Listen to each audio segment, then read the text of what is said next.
எத்தனையோ நாளுக்கு முன்னாடி இந்த கதையை நான் உங்கள்கிட்ட சொல்லியிருப்பேன். அப்படி என்னடா கதைன்னு பார்க்குறீங்களா? ஆமாங்க. ஒரு மாணவன் தற்கொலை செஞ்ச இதுதான்.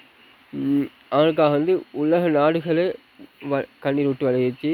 அவனை மானத்தை அங்கலானத்தை இனி சுற்றி இது இருக்கும் கேவலமான சீனியர்கள் என்ன செஞ்சாங்க, அவனை கேவலப்படுத்தினாங்க இப்படி சொல்லி ஒரு இது நிறைய வீடியோக்களை போடப்பட்டுச்சு.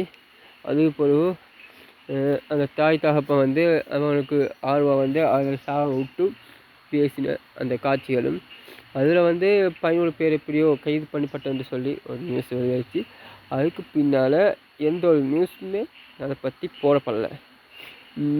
அது பிறகு எத்தனையோ இது மாதிரி எத்தனை யூனிவர்சிட்டியில் மூடிப்பட்ட தெரியா, மறைக்கப்பட்ட தெரியா.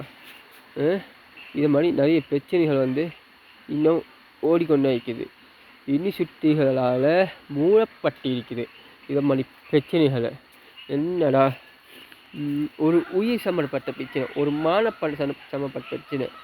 இந்த நேரத்தில் ஒருத்தர் மானத்தை காப்பாற்ற எந்த எல்லைக்கும் நான் போகலாம். அப்படிப்பட்ட இது நம்மளை மானத்தை வாங்கினா எவனோ ஒத்தன்ற அவனை மான போனால் நான் போகாட்டேன்னு நம்ம போலீஸ் கேஸ் அறியணும், அதை மூடி மடிச்சிடும் அப்படின்னு நினச்சிட்டாங்க போல யூனிவர்சிட்டி.